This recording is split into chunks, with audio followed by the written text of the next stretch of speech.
Welcome to Fear and Greed, the week ahead. I'm Shauna Aylmer, and I'm delighted to say I'm joined this morning after a couple of weeks' break by economist Stephen Koukoulas. You'll find him at thekook.com and on X using the handle thekook.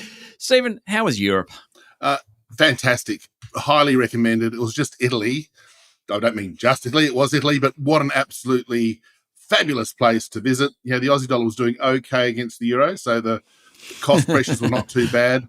Absolute highlight, St. Mark's Square in Venice flooded when we were there. So we were sort of shin deep in water, sort of fearing how high the water would go. But so I've been in St. Mark's Square when it flooded. So that was one of the many highlights. Have you kept across what's been going on locally, though, Stephen? Most important in the economy. Oh, I certainly have. And as was the nature of our trip away, was actually having a bit of an afternoon rest. And sort of, I don't sleep in afternoon rest, so I'd listen to podcasts, including Fear and Greed, just to keep up to date with what's happening, the data flow. Fantastic. Yep. So I'm up to speed, and I've been back for a few days now, so well and truly back in the groove, longing of the time that I was having a lovely cup of coffee in St. Mark's Square. Fantastic. One thing I've noticed, because I was away for a while you were away, and over the past 2 or 3 weeks, it just seems that the conversation, definitely in the US, a little bit so in Australia with Sarah Hunter, the chief economist from the Reserve Bank, speaking last week, it's just shifting a little bit from inflation to the labour market, the conversation. It is, certainly from the Fed. And, of course, the Fed meets later this week. They're going to be cutting interest rates. There's a very high probability that it'll be 25 basis points, not 50. But the Fed officials over the last, week or 2 or 3 have been saying that, yes, we've got inflation almost where we want it, and we're confident that it will get there, but it's the unemployment rate. So the US has had that unemployment rate sort of edging up over the last 12 months, the rate of job growth starting to track a little bit lower, not catastrophically so, but it's a similar story here in Australia too, where our labour force numbers, which are out later this week as well, which we'll touch on later, are also showing signs of softness, and maybe, just maybe, that'll feed into the RBA changing its view in the not-too-distant future about whether a rate cut is needed here. So the Reserve's chief economist, Sarah Hunter, last week was talking about this concept of full employment, which is very difficult to pin down. But the idea, Stephen, just explain it. When you have full employment, that's a good thing, isn't it? But you don't want too much full employment.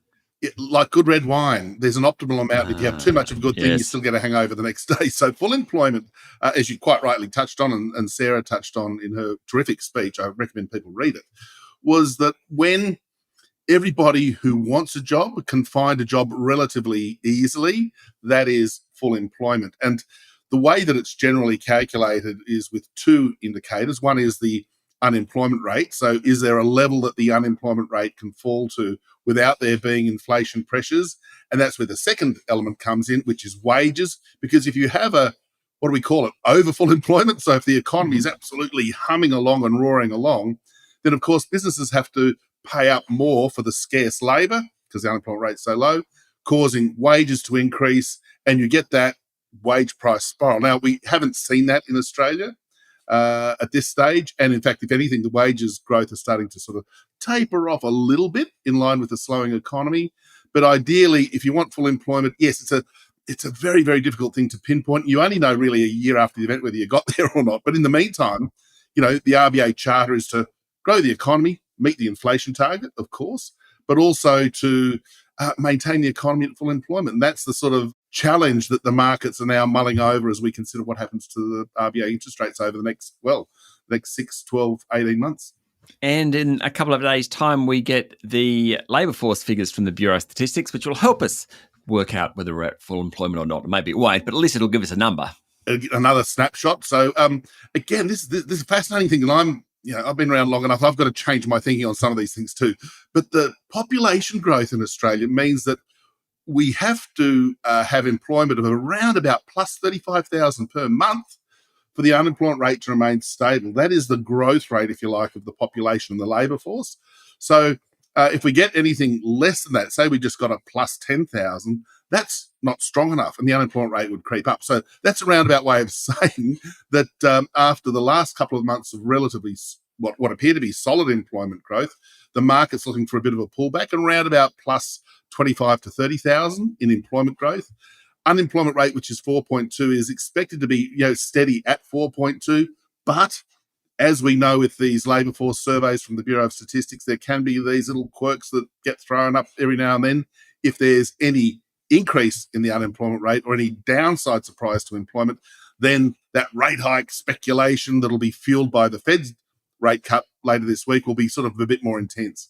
It's going to be interesting, Stephen. Thank you for joining me this morning. Thanks, Sean.